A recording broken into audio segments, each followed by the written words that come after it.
大家好，歡迎大家收睇中小企攻略拍檔獎篇，我係你哋嘅節目主持人 Stanley。每年呢，我哋都會透過呢一個嘅環節咧，去訪問翻中小企拍檔獎嘅得獎者嘅。咁咧今日咧好開心啦，我哋邀請到和記電訊香港有限公司嘅企業市場高級副總裁麥紀欣 Jess 喺我哋身邊嘅。Hello，Jess 你好。Hello，Stanley。同大家打聲招呼啊。Hello，各位朋友，你哋好。咁啊 ，Jess 啊，不如咁啦，我哋開始訪問下你啊。其實而家咧就中小企咧面對咗好多嘅挑戰啦。咁我唔知道咧貴公司咧有啲咩嘅產品咧，可以喺呢一個咁充滿挑戰性嘅時候咧，去幫到啲中小企咧？其實講起中小企咧，一直都係香港經濟嘅基石嚟嘅。咁全香港大部分嘅企業有90%都係中小企。咁我為咗配合市場嘅需要啦，同埋而家實質經濟環境啦，我哋和記電訊最近亦都推出咗一個叫做3 Business Empower 嘅 service。咁我哋作為一個幫中小企共度時間嘅一個電訊商啦，其實呢個3 Business Empower 咧係專幫中小企咧提供一站式嘅服務。我哋有網絡啦，我哋個5G 網絡其實可以幫到好多中小企。配合埋而家成日都講嘅 AI 啦、物聯網啦、IOT 啦，同埋大數據呢啲科技，我哋將佢加埋一齊，咁啊即係幫呢一啲企業，特別係中小企咧注入新嘅動力，幫佢哋支援喺好多唔同行業嘅數碼轉型。咁其實最近啊，我哋推出咗一個叫做 AI 通行證。咁啊 AI 通行證你一聽到即係通行喎，即係話專幫中小企咧，其實個個都想用 AI， 但係有邊個真係識得用 AI 咧？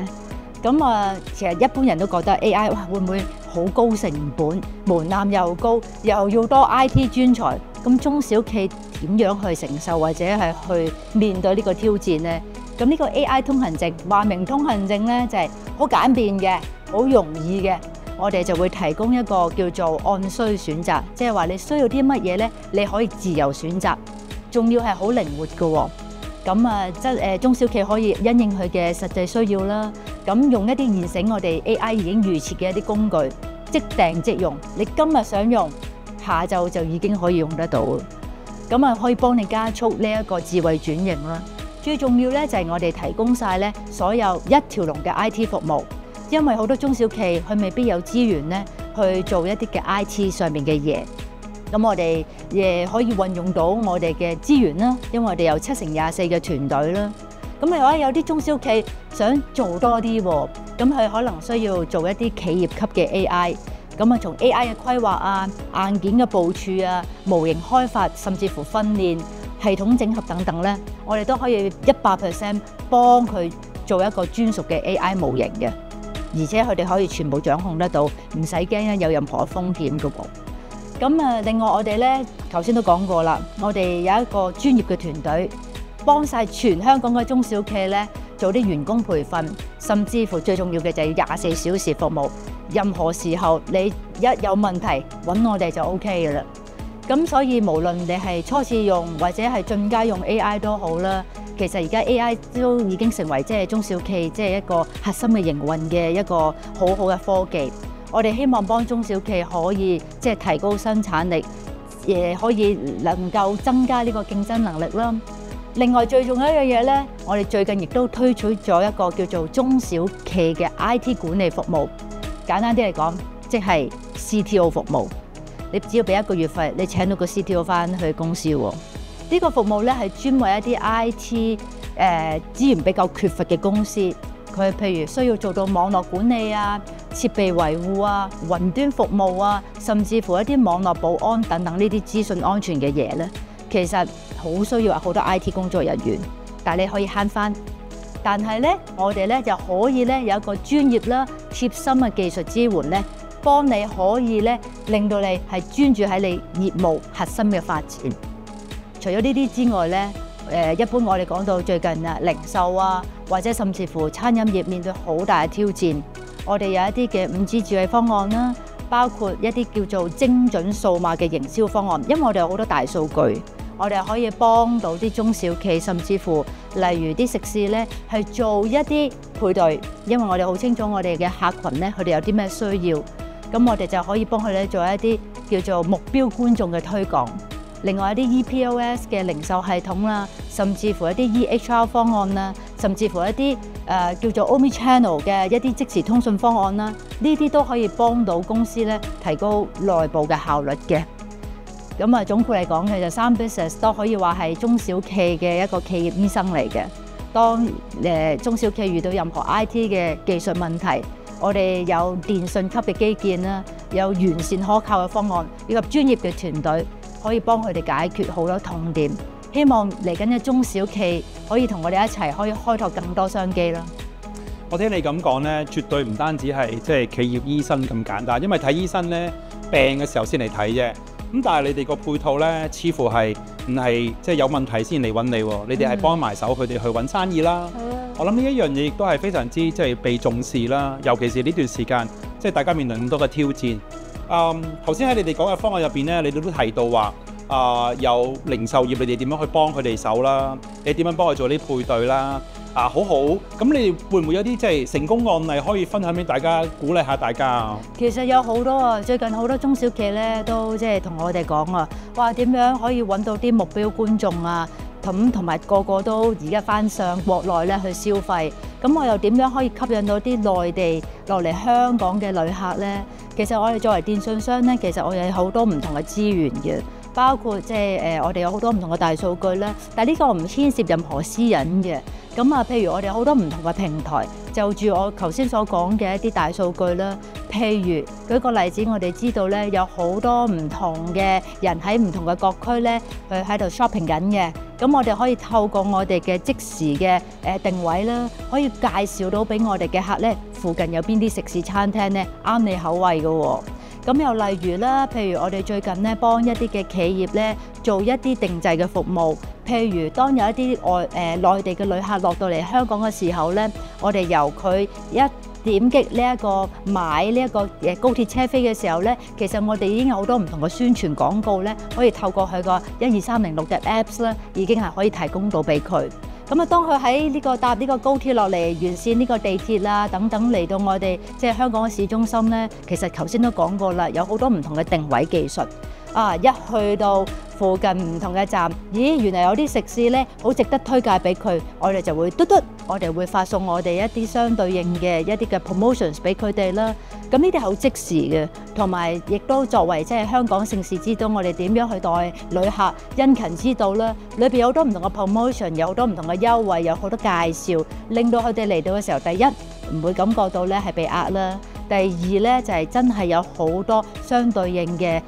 我哋叫做產品啊、服務啊，可以俾到佢哋。我諗呢個就係透過我哋嘅5G 技術啦，透過我哋嘅創新科技同埋思維，配合到中小企就係最好嘅。咁另外第二樣嘢咧，就係我哋最近公司咧，亦都推行咗一個叫做DigiBox 嘅展館。咁其實好多中小企咧，而家佢哋最擔心咧就係死啦，我又唔夠 IT。我又唔夠錢去可能賣好多廣告，咁其實佢哋最重要嘅就係一個 matching， 一啲我哋叫做即係企業嘅配對或者客戶嘅配對。咁佢哋有好多好好嘅 ideas， 佢哋可以有好多唔同嘅產品，但係對於市場推廣方面，佢哋缺乏資源。咁我哋就係透過呢個喺我哋嘅公司咧，我哋設立咗一個大約5000席嘅 DigiBox， 係一個展館嚟嘅。其實就係幫中小企咧做一啲商務嘅配對。我哋邀請好多我哋嘅客戶啦，邀請好多我哋一啲唔同嘅中小企啦，甚至乎咧係一啲學校啦，甚至乎咧係好多唔同嘅我哋即係不同嘅合作伙伴嚟到。其實呢個就係一個商貿嘅平台，大家可以做到配對。我哋最叻嘅可能就係做 sales 同埋做 marketing 嘅團隊。中小企可能最需要嘅就係呢啲嘅資源。我哋透過呢個 DigiBox 展館咧，可以俾到大家睇到咧唔同中小企而家發展嘅行業裏邊嘅一啲嘅產品。我哋會幫佢哋去揾客做配對，咁變咗咧好多時候我哋都幫好多唔同嘅中小企咧揾到合適嘅一個方案，甚至乎咧係潛在買家嘅。咁呢啲我哋都好開心咯。最近因為其實我哋好多唔同嘅中小企，尤其是加入咗即係中小企即係總商會咧，其實我哋見到好多唔同嘅中小企有好多唔同嘅乒乓痛點。我哋亦都作為其中一個即係行業，即係電信行業啦，都希望用到我哋嘅科技幫到中小企。我哋都好開心你能夠即係關注到我哋中小企嘅需要，因為中小企真係需要好多唔同嘅拍檔，大家一齊去抱團取暖，大家一齊去即係揾一個即係生存嘅機會。頭先你一路講到話，即係我哋點樣可以利用科技、數碼轉型，令到佢哋揾更加多嘅生意嘅資源。以前咧，我哋覺得呢一樣嘢咧係一個即係奢侈品，但係而家似乎咧變成一個必需品啦。點解係奢侈品呢？因為大家好多啲中小企會覺得呢件事咧實踐起上嚟咧會需要好多嘅成本啦、資源啦咁樣啦。咁喺呢一方面度，你又點樣可以幫到我哋手呢？呢個好重要，因為我哋都深受其害，因為即係經濟嘅環境或者大方向等等，我哋都面對住即係高息啦，同埋好多譬如鋪頭亦都個資金係租金亦都好昂貴啦，我哋都同深受其害嘅。咁所以我哋好清楚知道咧，中小企而家嘅資金流或者佢哋需要即係投入嘅資源咧係非常之有限。咁我哋即係和記電訊，等於你去買呢個手機或者上台嘅時候，我哋都用月費嘅形式係咪啊？咁所以我哋咧亦都好希望咧，透過我哋咧，亦都係幫中小企咧做一啲靈活嘅一啲嘅付款方案。首先，中小企譬如佢要投資喺 AI、IoT， 一諗死啦，係咪要買好多硬件，要好多 CapEx， 要好多即係一啲 fixed 嘅 investment？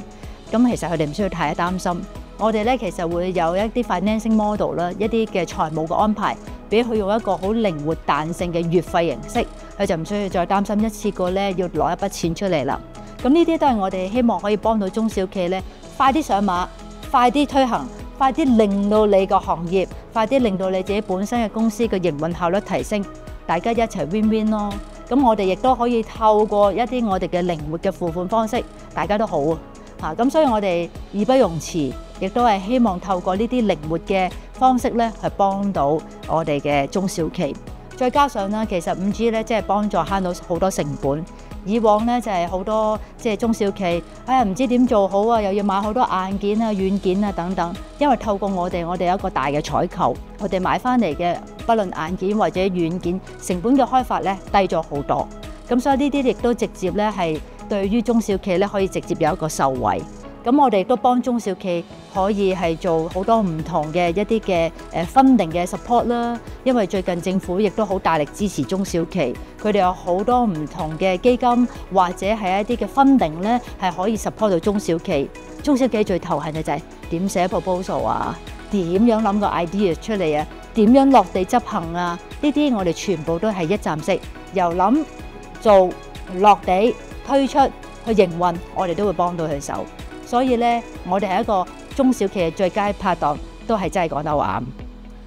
作為一個拍檔咧，頭先你都聽到阿 Jess 所講，佢哋唔單止係喺產品方面可以配合到你，佢哋仲幫你一齊諗下點樣可以令到你嘅生意可持續發展，亦都幫你諗下點樣可以喺短時間入邊咧，靈活咁樣去利用到唔同嘅基金啦、資源啦，去能夠啟動到呢一啲科技嘅必需品。